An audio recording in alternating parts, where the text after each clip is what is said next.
ஓம் சக்தி. அன்பு குழந்தையே, உன் தாய் ஒருவரை பற்றி உன்னிடத்தில் பேச வேண்டும். பேசுவதற்கு கூட இப்போது நேரமில்லை என்பதுதான் உண்மை.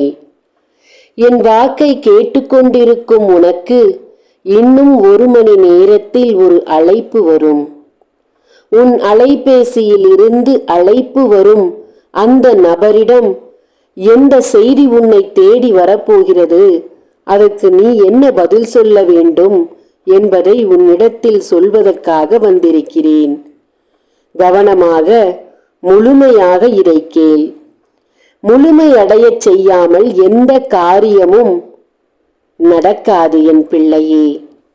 எந்த வேலையை தொட்டாலும் எந்த காரியத்தில் இறங்கினாலும் அதை முழுமையடையச் செய். முதலில் பாதியில் விட்டுவிட்டு நடக்கவில்லையே என்று வருத்தப்பட்டு கொண்டிருக்கிறாய். அனைத்திலுமே நீ வருத்தப்படும் விஷயம் எல்லாமே சரியாகும் விஷயம்தான்.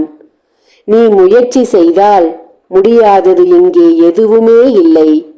ஏனென்றால் உன்னோடு நான் இருக்கிறேன் என் பிள்ளையே. நீ முயற்சி மட்டும் செய்தால் போதும், நல்ல முடிவுகளை கொடுக்க நான் இருக்கிறேன். உன் நல்ல மனதிற்கு உன் தாய் உன்னோடே இருந்து கொண்டுதானே இருக்கிறேன். யாரையும் வார்த்தைகள் பேசிய உடனே நம்பிவிடுகிறாய். எல்லோரிடத்திலும் நீ அன்பாகத்தான் இருக்கிறாய் பிள்ளையே. உடன்பிறப்பாக இருந்தாலும், உனக்கு தெரிந்தவர்களாக இருந்தாலும், தெரியாதவர்களாக இருந்தாலும், தடுக்கி தடுமாறினாலே ஐயோ என்று பதறும் உன் உள்ளம்.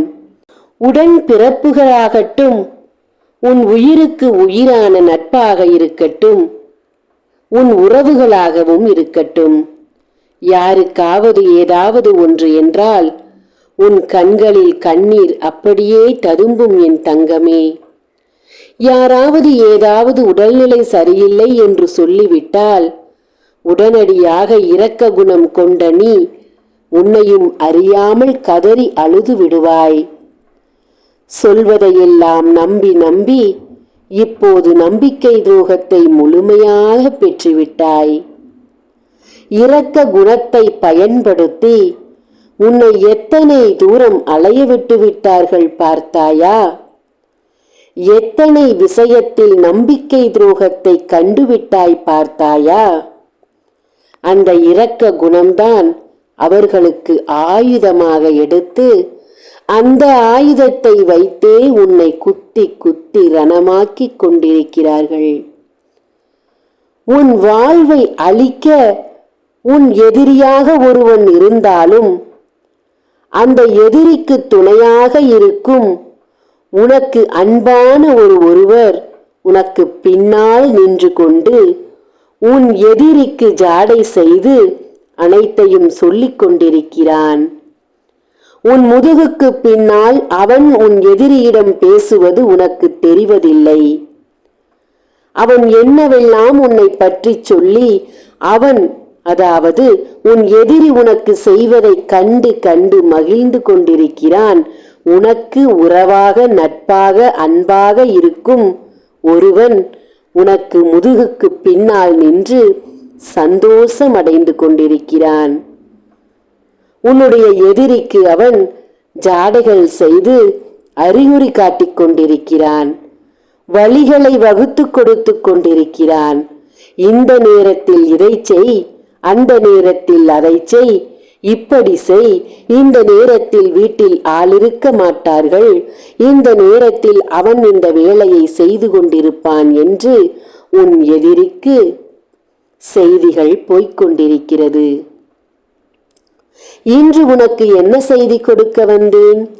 அவன்தான், உன் முதுகுக்கு பின்னால் நிற்பவன்தான் இன்னும் 1 மணி நேரத்தில் உன் அலைபேசியில் உன்னை அழைக்கப் போகிறான். அவன் ஒரு காரியத்தை உன்னிடத்தில் சொல்லப் போகிறான். அதற்கு சம்மதமும் கேட்கப் போகிறான். எக்காரணத்தை கொண்டும் சம்மதம் என்ற வார்த்தையை சொல்லிவிட்டாய் என்றால் நாளை இந்த நேரம் நீ இருக்க மாட்டாய் என்பது சத்தியம். இன்னும் உனக்கு என் மீது நம்பிக்கை வரவில்லை என்பதும் எனக்கு தெரியும்.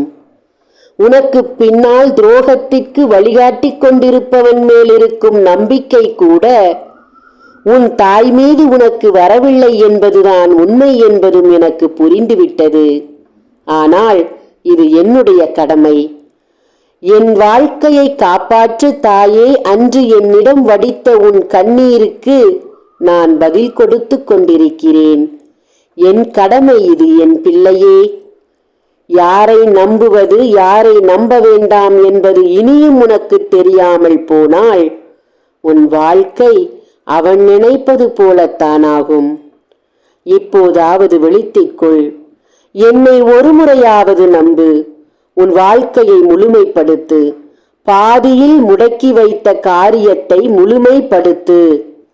உன் தாய் உனக்காக கையில் ஏந்தி காத்திருக்கும் 48 நாள் பூஜையில் வைத்த எந்திரத்தையும் சாம்பராணியையும் ஆண் பெண் உருவத்தையும் சத்தியநாராயணா படத்தையும் வாங்கு. வாங்கியிருந்தால் என்னென்ன வாங்கியிருக்கிறாய் என்று பார். எந்த பரிகாரங்களையும் எந்த செயல்களையும் முழுமையடைய செய்தால்தான் அதில் உனக்கு முழுமையான பதில் கிடைக்கும். இப்போதாவது என்னை நம்புவாயா? நம்பினால் நான் உனக்காக வைத்து காத்திருப்பதை வாங்கு. ஓம் சக்தி. நன்றி.